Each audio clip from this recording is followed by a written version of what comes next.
Drawing Liga Champions baru saja selesai dilakukan pada Kamis 1 Oktober malam. Mana sajakah grup neraka Liga Champions musim ini dan siapa yang tertawa paling keras karena mendapatkan drawing paling mudah? Siapa sajakah pemain terbaik di kancah Eropa dan bagaimana Arsenal menaklukkan Liverpool untuk melaju ke perempat final Piala Liga? Sebelumnya, kita ikuti dulu berita-berita berikut ini. 10 pemain Barca tetap menang. Meskipun bermain dengan 10 orang saja sejak menit ke-42 setelah Clement Lenglet diusir wasit untuk pelanggaran keduanya, Barcelona tetap berhasil menang 0-3 atas tuan rumah Celta Vigo pada lanjutan Liga Spanyol Jumat dini hari 2 Oktober 2020. Laga seolah-olah akan berakhir dengan kekalahan Barca sesudah bek tengah asal Prancis Clement Lenglet memperoleh kartu merah wasit pada menit ke-42. Tim tamu dipaksa bermain dengan 10 orang saja sejak saat itu. Barca mengakhiri kutukan Balaidos. Dalam 5 pertemuan di ajang Liga Spanyol sebelum ini, Barca gagal meraih kemenangan di kandang Celta Vigo. Dari 5 kali head-to-head Celta versus Barca di Balaidos sebelum hari ini, 2 pertandingan berakhir dengan kemenangan tuan rumah. 2-0 pada Mei 2019 dan 4-1 pada September 2017. Sisanya 3 kali draw. Namun 3 gol dari tim tamu pada 2 Oktober menyebabkan Barca pulang dengan perolehan 3 poin.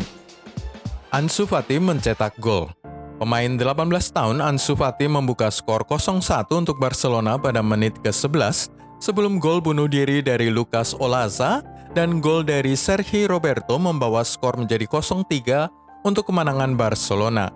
Gol kedua, gol bunuh diri dari Lucas Olaza berasal dari tembakan Lionel Messi yang terpantulkan. Gol ini sangat melegakan para pemain Barca setelah hujan deras menyebabkan tim tamu terlihat sulit menambah gol usai gol pertama dari Ansu Fati. Gerard Piqué sempat kena kartu merah. Bek tengah Gerard Piqué sempat kena kartu merah wasit karena dianggap menghalangi peluang gol yang sudah sangat jelas dari Denis Suarez pada babak pertama. Namun setelah melihat layar asisten video wasit, rupanya mantan pemain Barca itu sudah lebih dulu offside dan kartu merah Piqué dibatalkan oleh wasit. Namun beberapa saat kemudian giliran Clement Lenglet yang terkena kartu merah setelah menyikut wajah Denis Suarez. Protes di terowongan kamar ganti.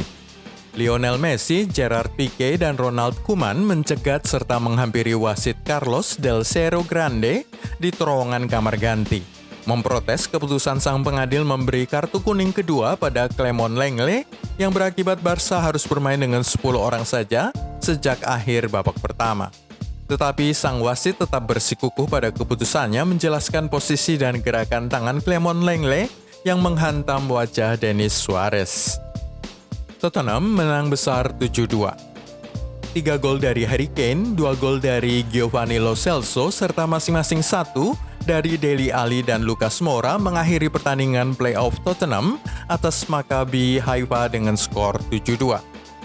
Dengan 7 pertandingan dalam rentang 19 hari, yang berarti tidak sampai 3 hari untuk setiap pertandingan, kita bersiap melihat laga yang lesu dari para pemain Jose Mourinho.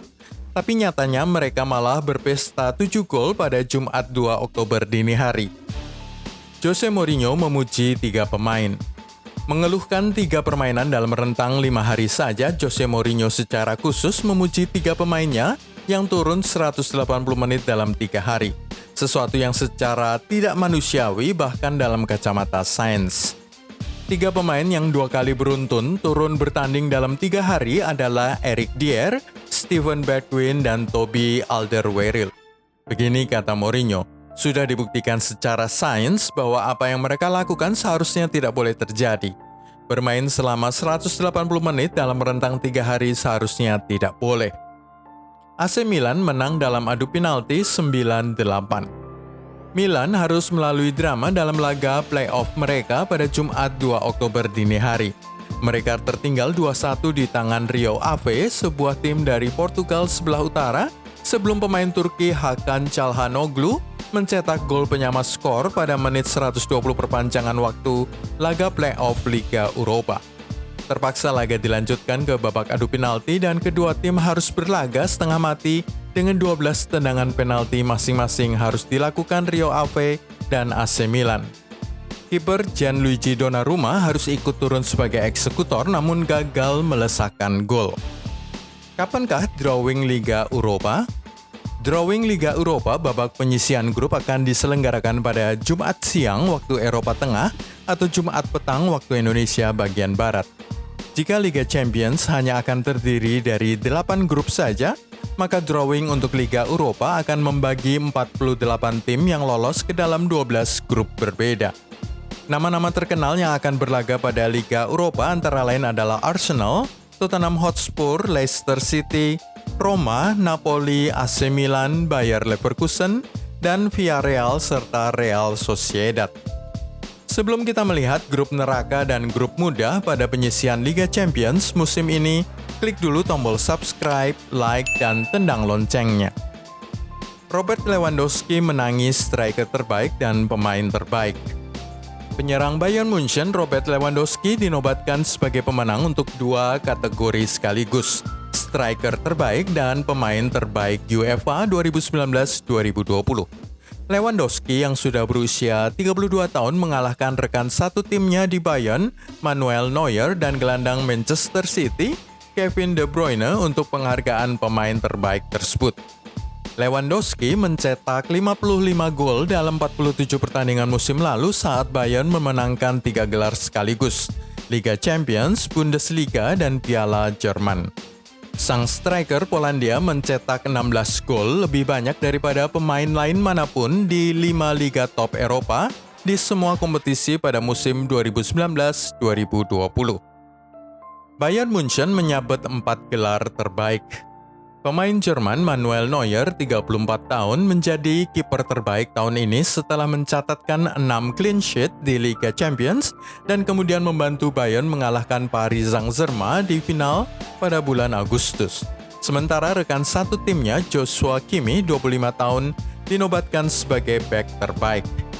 Hansi Flick mengalahkan manajer Liverpool, Jurgen Klopp, yang membawa klub itu meraih gelar juara Liga Inggris pertama mereka dalam 30 tahun, dan juga mengalahkan manajer RB Leipzig, Julian Nagelsmann, untuk penghargaan pelatih terbaik tahun ini. Hansi Flick yang kini berusia 55 tahun naik dari perannya sebagai asisten pelatih Bayern pada bulan November tahun lalu, menyusul pemecatan Niko Kovac. Sementara itu, mantan striker Chelsea dan Pantai Gading Didier Drogba dianugerahi penghargaan khusus oleh Presiden UEFA Alexander Ceferin atas komitmen untuk menjadi yang terbaik di dalam maupun di luar lapangan. Didier Drogba dikenal karena layanan amal di negara Pantai Gading. Semua penghargaan di atas diumumkan dalam drawing fase grup Liga Champions di Jenewa Kamis malam. Playmaker Manchester City Kevin De Bruyne yang berusia 29 tahun dinobatkan sebagai gelandang terbaik Liga Champions tahun ini dan dengan demikian mencegah Bayern menyapu bersih semua penghargaan untuk pemain sepak bola laki-laki dalam pengumuman penghargaan UEFA pada 1 Oktober. Bayern Munchen merebut 5 gelar lain, kiper terbaik, bek terbaik, pelatih terbaik, striker terbaik, dan pemain bola terbaik musim ini di Eropa. Gelandang Belgia Kevin De Bruyne juga memenangkan penghargaan pemain terbaik tahun ini dari Asosiasi Pemain Bola Profesional pada bulan September. Pemungutan suara pemain terbaik tahun ini diputuskan oleh 80 pelatih klub yang terlibat dalam kompetisi Eropa musim lalu bersama dengan 55 jurnalis, satu dari setiap asosiasi anggota UEFA. Arsenal kalahkan Liverpool adu penalti. Drama adu penalti juga terjadi pada pertandingan Liverpool versus Arsenal pada putaran keempat EFL Cup atau Carabao Cup. Setelah 90 menit tanpa gol di Anfield, kiper Gunners Ben Leno menyelamatkan 2 tendangan dalam adu penalti sebelum Joseph Willock mencetak gol kemenangan bagi The Gunners.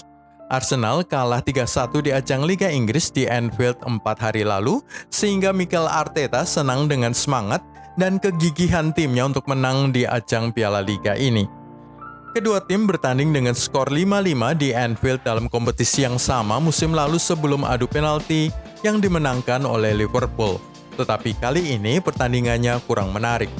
Kedua tim yang turun dengan skuad yang lebih lemah dibandingkan pertandingan Liga Inggris 3 hari silam, sama-sama menemui kesulitan untuk mengalirkan bola sampai ke sepertiga akhir lapangan. Pertandingan yang tadinya terlihat akan dimenangkan oleh Liverpool berubah arah setelah sepakan Divock Origi dan Harry Wilson berhasil diselamatkan oleh kiper Jerman Bernd Leno. Joseph Willock kemudian mengubah penalti yang menentukan pada sepakan ke-6. Dan tahu nggak apa hadiah yang diperoleh oleh Arsenal usai mengalahkan Liverpool pada putaran keempat EFL Cup ini? Arsenal sekarang akan menjamu Manchester City pada babak 8 besar atau perempat final turnamen piala tersebut, dengan semua pertandingan akan dimainkan pada pekan mulai 21 Desember. Hasil drawing yang dilakukan pada Jumat dini hari 2 Oktober memperlihatkan Everton menjamu Manchester United, kemudian Stoke City menjamu Tottenham Hotspur dan Brentford menjamu Newcastle United.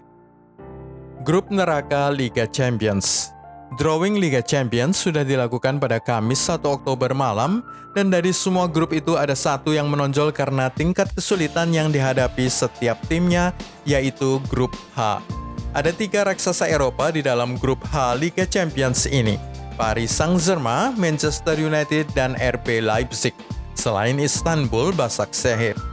PSG adalah finalis Liga Champions musim lalu. Leipzig adalah semifinalis musim lalu sebelum dikalahkan oleh PSG pada babak semifinal.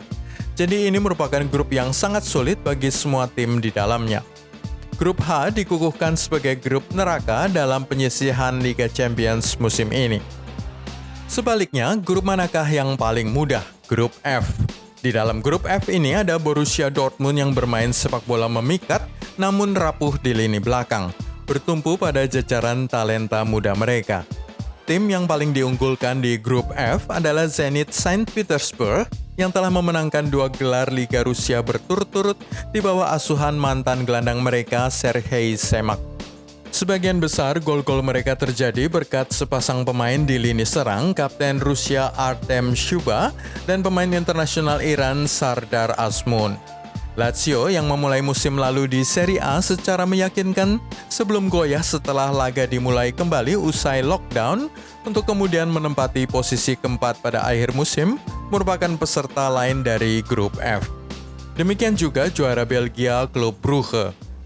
Zenit, Lazio, dan klub Brugge diperkirakan akan berebut untuk posisi kedua. Selain 2 grup itu, adakah grup yang paling menarik? Ada, grup G, di mana Barcelona dan Juventus bergabung di dalamnya hasil drawing Kamis malam di Swiss. Untuk pertama kalinya, Cristiano Ronaldo dan Lionel Messi akan bertemu satu sama lain pada babak penyisihan grup Liga Champions yang kebetulan bersamaan dengan performa mereka berdua tengah menurun.